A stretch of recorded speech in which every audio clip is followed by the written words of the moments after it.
Et bonjour à tous et à tous, on se retrouve aujourd'hui pour une vidéo deck profile Albaz Despia Prédaplante, un deck qui a top au championnat d'Europe et je suis très content de reprendre les vidéos sur la chaîne YouTube avec un deck qui me tient à cœur. Alors on va commencer directement avec le main deck, donc voilà, donc deux Albaz. Il peut se jouer à 3, je trouve que c'est plus intéressant à 2, ça évite de l'avoir en main parce qu'il ne nous intéresse pas trop, sauf contre les match-up Dragon Link. Qui est encore assez présent, mais sinon c'est pas très intéressant. Alubert, que je décide de jouer 2 fois, je sais qu'on peut le cut à 1, mais parfois c'est bien aussi, quand on a une petite briquette en main, on l'a lui, voilà, c'est toujours plus intéressant, mais je sais que je peux le couper à 1. Dramaturge, dans beaucoup de compos, personne ne le joue, moi je le trouve toujours très très important, dans le sens où dès que l'adversaire va faire une invocation depuis extra deck, je vais pouvoir annuler un effet de monstre. Ou même si moi pendant le tour, je vais le faire, je vais pouvoir activer son effet. Parce que c'est pas forcément à l'adversaire d'activer, enfin d'invoquer depuis l'extra deck. En plus de ça, quand il est utilisé pour une fusion, qu'il soit banni ou dans le cimetière, il va se respect. Donc c'est quand même un monstre avec 3000 de patates. Moi je trouve ça hyper intéressant. Ensuite, j'ai fait le choix de jouer deux tragédies. Pourquoi deux tragédies alors que je peux la jouer x1? Certains me disent qu'on peut aussi la retirer. En fait c'est simple. Je l'envoie au cimetière. Ça me permet par exemple d'aller chercher mon Alubert ou même mon Dramaturge. Ça dépend des combos que je peux mettre en place selon ma main de départ. Donc moi je le trouve toujours aussi important qu'avant. Même x3 ça serait pas, des fois pas du luxe, hein. Cette carte est très très forte. Ensuite, on va passer donc au package Prédaplante, parce que oui, les Despia et Alba, ça va super vite. Donc 3 Scorpio. Scorpio, franchement, on l'open main de départ avec un autre Prédaplante, c'est vraiment trop trop fort. Il permet vraiment de lancer tes loops à 100%, parce que forcément tu vas invoquer cette carte là qui va te permettre de chercher une carte fusion.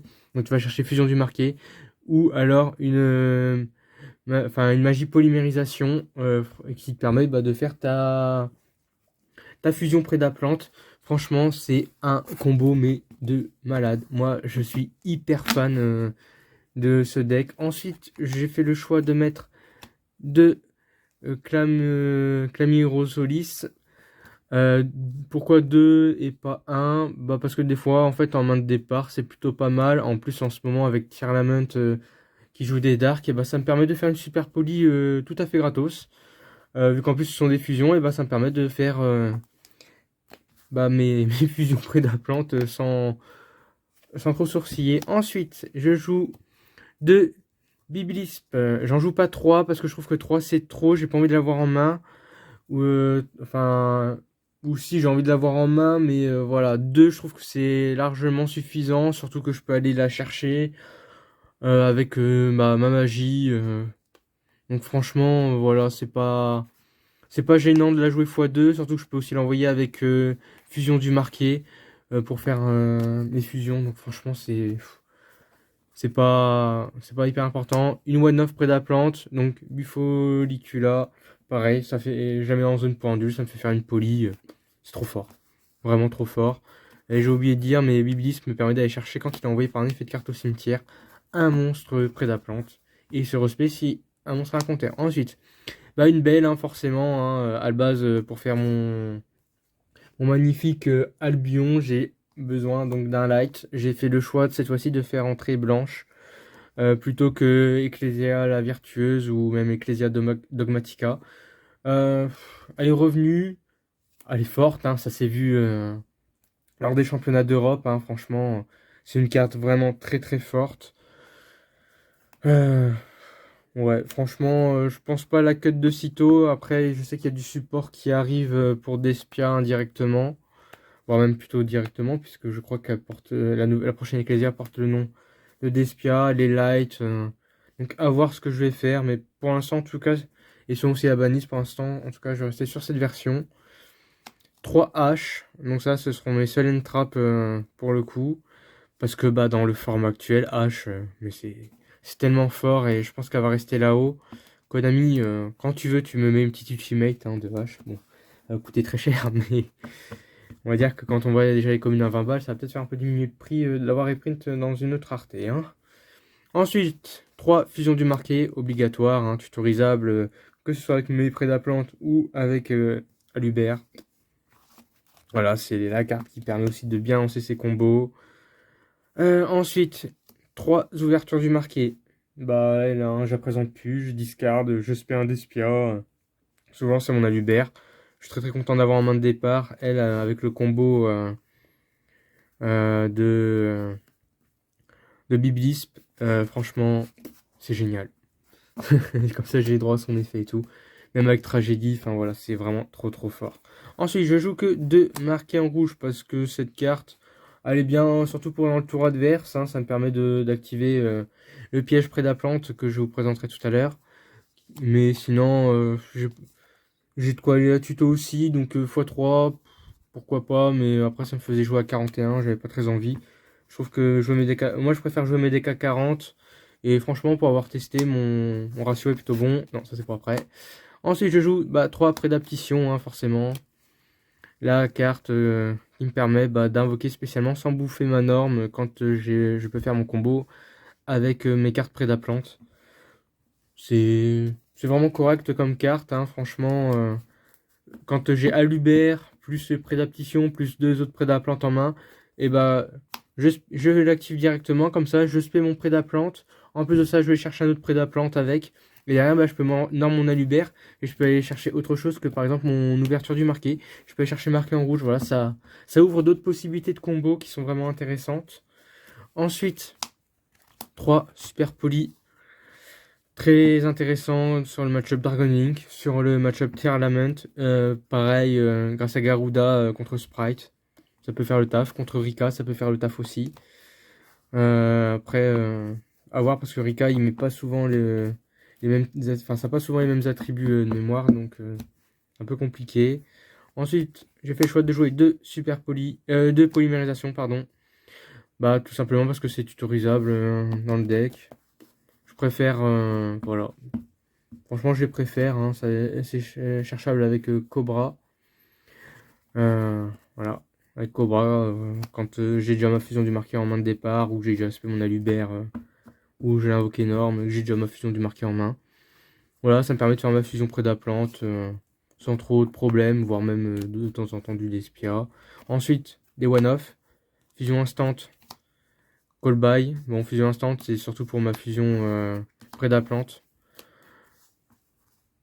Appelé par la tombe, bah ça c'est juste parce que bah voilà, les haches, les Didicro, les Ghost Hawk, enfin tout ce qui est encore chiant et présent actuellement, ça sera la meilleure carte anti-entrap à l'heure actuelle, hein. Il n'y a pas de cost d'activation. J'aurais pu jouer de cross-out hein, en plus, mais après ça me faisait vraiment monter mon deck et je trouvais que je briquais de plus en plus. Donc voilà pourquoi j'ai décidé de jouer que celle-là en x1. Ensuite, les matchs miroirs plus les Dragon Link, bannissement du marqué, les Terra Lament aussi.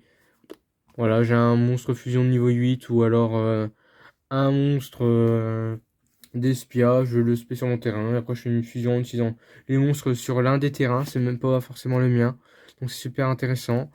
Et à côté de ça, j'ai le Prédaplan. Voilà, une autre one-off, Prédaplan, tutorisable aussi. Elle me permet tout simplement de mettre un compteur prédateur sur tous les monstres. Alors, Swordsoul, par exemple, quand je suis Go First contre Swordsoul, c'est trop fort. Parce que là, il compte énormément sur ses niveaux pour pouvoir faire ses synchros. Je fais passer, donc, donc je mets un compteur sur tous les monstres qu'il a. Et ils passent tous de niveau 1. Donc, du coup, il peut plus vraiment faire ses synchros. Il est vachement embêté. Et du coup, ça me fait gagner le match de façon assez expéditive. Euh, voilà, et puis en plus quand je fais une invocation fusion, je peux la bannir et péter une carte sur le terrain, donc c'est super intéressant. Et grâce à elle, j'ai ma grosse fusion Prédaplante qui du coup a son effet qui du coup est là et qui empêche donc d'activer les effets. Enfin, mon adversaire peut pas activer les effets de monstre qui a un compteur Prédaplante, c'est vraiment trop fort. Ensuite, je joue 2 Albions, je présente plus, hein, franchement c'est monsieur, je te fais des fusions tranquillou sans prendre la tête. Un du Bélion pour 2 Miroir Jade. Il y en a qui préfèrent faire 1-1 ou 2-2. Moi, dans mon extra deck, j'ai fait le choix de faire 1-2 parce que bah, lui se recycle tout seul, donc c'est tranquille. Et Miroir Jade n'étant pas utilisable pour faire des invocations fusion et que j'ai rien pour l'envoyer dans l'extra deck, et bah, c'est beaucoup plus simple. Titanic Jade, lui, c'est juste pour l'effet de Miroir Jade. Après, en plus de rien, il me permet d'invoquer un Albaz. C'est gratuit. Alors, je joue toujours un Quarteris parce que bah, dans certains match-ups, c'est intéressant de pouvoir dire allez hop, je te fais passer tous tes monstres à 0 d'attaque, comme ça tu peux pas me battle, et moi derrière, je peux repartir. C'est beaucoup plus intéressant.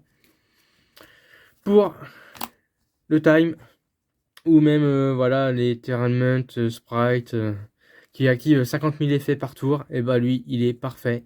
Que ce soit x1, quand j'arrive à le mettre x1, ça fait souvent un peu titiller Enfin, ça vient titiller un peu mon adversaire. Et quand il est x2, bah, ça m'arrive très souvent que mon adversaire, il me dise, bah, on passe à la prochaine. Parce que, bah, il sait très bien que, bah, moins 1200 ou moins 600, c'est pas la même. Et franchement, au time, c'est trop fort quand t'es go first. Ton adversaire, il va essayer de se dépêcher, mais généralement, c'est pas suffisant. C'est trop bien. Ensuite, Alba Lenatus, match-up Dragon Link qui est encore vachement présent, qui le sera encore et toujours à cause de Beasted qui va arriver d'ici 2-3 mois dans Darkwing Blast. Franchement, lui, rien à dire, hein, vraiment trop fort. Je pense que Beasted, j'essaierai de voir pour me le prendre et vous faire un deck profile dessus. Parce que ça va être un archétype qui, je pense, va faire vraiment beaucoup de mal. Ensuite, ma target Super Poli contre Sprite, contre d'autres archétypes aussi, hein, ça peut le faire. Généralement contre tout et n'importe quoi. Contre aussi Feu Vagabond Brise. Mon deck me manque. Malheureusement, je ne l'ai plus. Mais voilà. Trop fort. En plus, quand j'utilise par exemple pour une link ou même pour refaire une fusion derrière, bah, je pioche un parce qu'il est envoyé au cimetière. Vraiment très fort. Et il fait double damage. Donc franchement, pour un monstre à 1500 de patates, c'est plutôt pas mal. Ma target fusion instant. Et qui me permet d'aller chercher mon piège près de la plante, par exemple. Vraiment trop fort cette carte. Moi j'adore, franchement, Prédaplante, ça reste un deck quand il est joué pur, vraiment éclaté, mais là franchement avec Despia, c'est vraiment pas dégueu, parce que à part les fusions, franchement il n'y avait pas grand chose de très intéressant, et 2-3 cartes, là le support il a vraiment été très intéressant pour Prédaplante, pour le splash justement, bah, dans Despia et je pense dans d'autres decks fusion à l'avenir. Ensuite bah du coup Dragos Playa, hein, qui a un super combo avec le piège. Voilà, il me permet aussi de me dégager une fusion, il bloque les effets de monstre avec un compteur. Je le présente plus, hein, vraiment trop fort. Et enfin, je joue 2 gardiens chimères. Alors, honnêtement, je peux le sortir donc avec Poly et comment marqué en rouge, pardon. Mais en soi, je le sors pas tant que ça.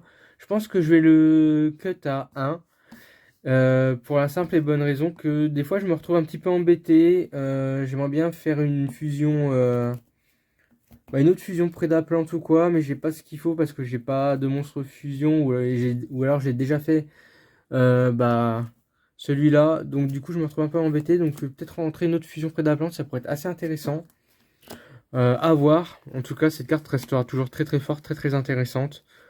Donc voilà. Je verrai en fonction des tournois. Hein. En ce moment, j'ai pas mal de decks. Hein. Je vais vous faire pas mal de decks profile.